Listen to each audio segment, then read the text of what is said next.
Assalamualaikum dear students. I hope you are all fine and doing great. Our today's topic of discussion is continuation of chapter of bioenergetics. हम bioenergetics वाले chapter को discuss कर रहे थे. मैंने कहा इस चैप्टर में दो चीजें इंपॉर्टेंट है.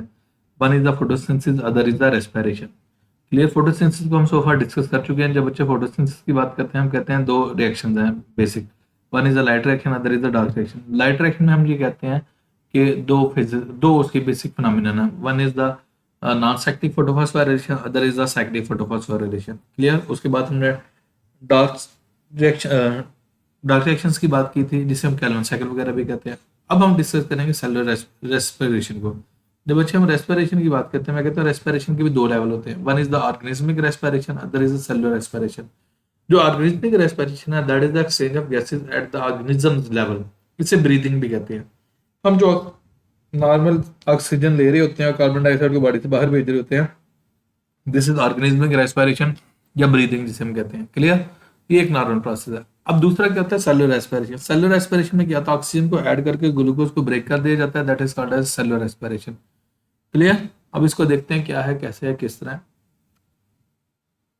इसको मैं रीड करना शुरू करता हूँ. Cellular respiration is the universal process by which organism break down complex carbon containing molecule glucose.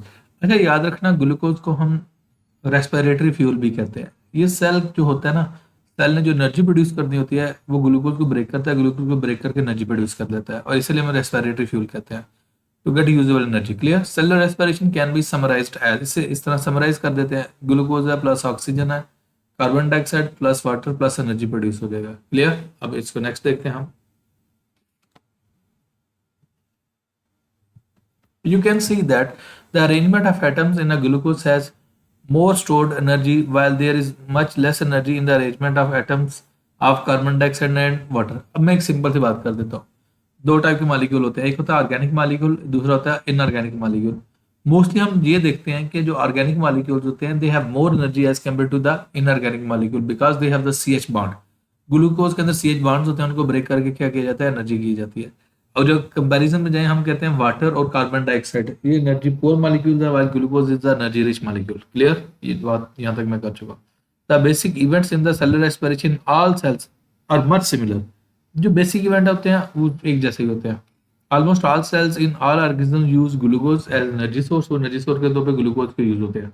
अच्छा ये भी समटाइम होता है कि हम प्रोटीन को या इसको लिपिड्स को एनर्जी सोर्स के तौर पे यूज नहीं करते हैं, लेकिन उनको कन्वर्ट कर लिया जाता है किस में, कार्बोहाइड्रेट्स में, ग्लूकोज वगैरह में. Clear. That is why glucose is known as a respiratory fuel. ये ऊपर मैं टर्म बोल दी थी, glucose is called as a respiratory fuel. Okay. There are more two main types of the cellular respiration. दो main types होते हैं cellular respiration के. One is the aerobic respiration, other is the anaerobic respiration. मैं simple बात करता हूँ. अगर glucose की ब्रेकडाउन ऑक्सीजन की प्रेजेंस में हो then this will be called as aerobic respiration, और अगर उसकी एब्सेंस में हो then that will be called as anaerobic respiration. Clear. Simple सी बात है. अब रीड कर देता हूँ. Anaerobic respiration, it is also called as the fermentation, takes place in the absence of oxygen. Anaerobic, as the name indicates, in the absence of oxygen. Aerobic respiration in the presence of oxygen. In the first step, both these types, glucose is split into two molecules of pyruvic acid. अच्छा ये बात याद रखना, बेशक aerobic respiration हो या बेशक anaerobic respiration हो, जो पहला स्टेप होता है ना जिसमें ग्लूकोज को ब्रेक करके दो पायरुवेट के मॉलिक्यूल बनाए जाते हैं वो सेम, दोनों में कॉमन ही है, दोनों में सेम ही है. क्लियर. पायरुविक एसिड दोनों में ही बनेगा. अब नेक्स्ट जो प्रोसेस होगा ना वो डिपेंड करता है कि उस ऑक्सीजन अवेलेबल है या नहीं अवेलेबल. अब इसको रीड करता हूँ. In the first step of both these types glucose split into two molecules of pyruvic acid is the process called glycolysis. The next reaction of pyruvic acid are different in aerobic and anaerobic respiration. Clear. Next is the mechanism of anaerobic respiration. अब anaerobic respiration हम क्या mechanism देखते हैं. Anaerobic respiration के दो क्या से कहते हैं एग्जांपल्स हैं, दो टाइप्स हैं. One is the alcoholic fermentation, दूसरा लैक्टिक एसिड फर्मेंटेशन. जो शराब बनती है वो मोस्टली अल्कोहलिक फर्मेंटेशन के थ्रू बनती है, और दूसरी होती है lactic acid fermentation. Lactic acid fermentation की एग्जांपल देता हूँ. मैं कहता हूँ फर्स्ट को आपको अचानक कह दिया जाए 1-2 किलोमीटर दौड़ लगाओ. आप गौर करना 1-2 किलोमीटर दौड़ लगाने के बाद ना आप नेक्स्ट टाइम क्या होता है, नेक्स्ट डे आपसे चला नहीं जा रहा होता. हम पंजाबी में तो कहते हैं जी खलियां पड़ गई हैं, लेकिन होता पता क्या है, आपके जो मसल्स होते हैं ना उनके अंदर लैक्टिक एसिड डिपॉजिट हो गया होता है। लैक्टिक एसिड डिपॉजिट होने की वजह पीएच ड्रॉप हो जाती है और मसल में पेन होना शुरू हो जाती है। क्लियर? एनीवेज, अब इसको रीड करता हूँ। Anaerobic respiration happens in many microorganisms and in some cells of higher plants. Okay, it also happens in the muscles of vertebrates. और ये क्या होता है? vertebrates के muscles में होता है। In anaerobic respiration, glucose is not completely oxidized. ये completely oxidized नहीं होता, इसकी complete breakdown नहीं होती। This type of respiration yields relatively small amount of energy from glucose molecule। और इसमें क्या होता है? कम एनर्जी ग्लूकोज की प्रोड्यूस होती है। As a result of anaerobic respiration one glucose molecule yields only 2 ATP. तो 2 एटीपी के मॉलिक्यूल प्रोड्यूस होते हैं। अब क्वेश्चन आता है नॉर्मली कितने एटीपी के मॉलिक्यूल प्रोड्यूस होते हैं? जो ऑक्सीजन की प्रेजेंस में एटीपी के मॉलिक्यूल प्रोड्यूस है वो 36 एटीपी के मॉलिक्यूल प्रोड्यूस होते हैं। अब उसके कंपेरिजन में 2 की बात करो तो बहुत लेसर क्वांटिटी है।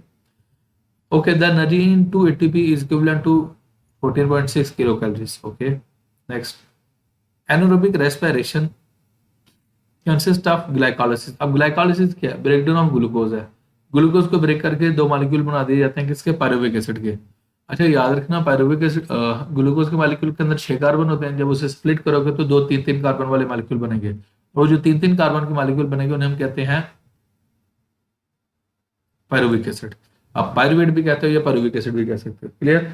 अब 2 एग्जांपल हैं इसकी, one is alcoholic fermentation, other is the lactic acid fermentation. पहले हम देखते हैं in primitive prokaryotic cells, bacteria की बात कर रहे हैं, and in some eukaryotic cells such as yeast. Yeast क्या? यूनिसेलुलर फंगस है। यीस्ट आपके घरों में भी यूज होती है। ये लोग जो पिज्जा वगैरह बनाते हैं ना, जो पिज्जा बनाने के लिए डो बनाते हैं ना, उसके ऊपर यीस्ट की लेयर लगाते हैं तो उसे कहते हैं यीस्ट है। और अगर आपने देखा हो जब डो बनाते हैं, वो पिज्जा बना रहे होते हैं, वो फूल जाता है, वो इसकी वजह से फूलता है। अच्छा, pyruvic acid is further broken down by alcoholic fermentation in alcohol. Okay, pyruvic acid है और साथ एथाइल अल्कोहल है। Lactic acid fermentation, lactic acid fermentation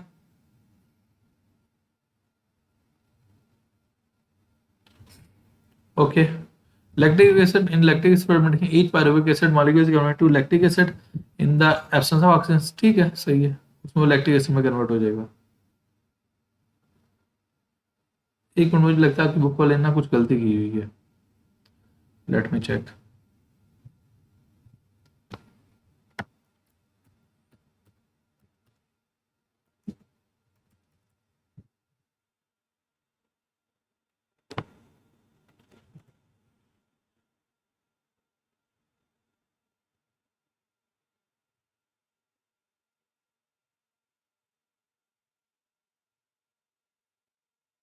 ये मैं आपको शो कर रहा हूँ,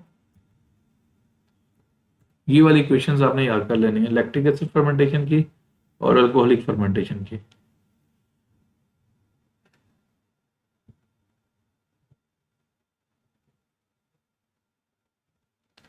ये भी शायद देखते हैं, पायरुविक एसिड है प्लस कार्बन डाइऑक्साइड है, फिर एसिटाल्डिहाइड, एसिटाल्डिहाइड किस में कन्वर्ट हो जाता है?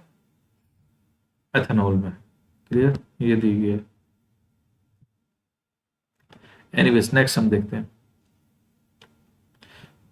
This form of anaerobic respiration.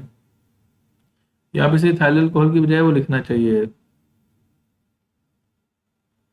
Lactic acid. मगर एक में लैक्टिक एसिड प्रोड्यूस होगा और एक में क्या होगा? एथेनॉल प्रोड्यूस होगा। This form of anaerobic respiration occurs in the muscle cells. जो मसल सेल्स में होती है लैक्टिक एसिड, मैंने आपको पहले बात की थी मसल सेल्स की। क्लियर? ओके, नेक्स्ट हम देखते हैं it happens during the extreme physical condition when oxygen can not be transported into the cell. जिस सेल्स के अंदर ऑक्सीजन नहीं मिल पाती तब ये काम हो रहा होता है। Okay, many bacteria also use lactic acid fermentation to get energy. तो लैक्टिक एसिड वो यूज करते हैं। यहाँ पे देखते हैं जरा, थोड़ा इसमें डिटेल में बताया गया। आपका ये ग्लूकोज है, ग्लूकोज का स्प्लिट करके क्या बनाया जाता है? पायरुविक एसिड बनाया जाता है। पायरुविक एसिड होगा, 2 पायरुवेट के मॉलिक्यूल बनेंगे और इस प्रोसेस को हम ग्लाइकोलाइसिस कहते हैं। 2 एटीपी के मॉलिक्यूल प्रोड्यूस होंगे, 2 NADPH के। ओके, नेक्स्ट अल्कोहलिक फर्मेंटेशन होगी, कार्बन डाइऑक्साइड रिलीज होगी और एथेनॉल बन जाएगा। क्लियर? दूसरे में लैक्टिक एसिड में, लैक्टिक एसिड में क्या होगा?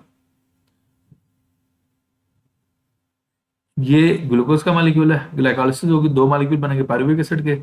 नेक्स्ट लैक्टिक एसिड फर्मेंटेशन होगी और किसमें? लैक्टिक एसिड में कन्वर्ट हो जाएगा। ऊपर ये जो आपको बुक वाले में यहाँ दिया गया ना, यहाँ पे इसने हेडिंग तो दे दिया लैक्टिक एसिड फर्मेंटेशन की, लेकिन इक्वेशन नहीं दी लैक्टिक एसिड फर्मेंटेशन की। क्लियर है? एनीवेज, मैंने आपको जस्टिफाई कर दिया। If you have any sort of question then you can ask in the comment section. Thank you so much.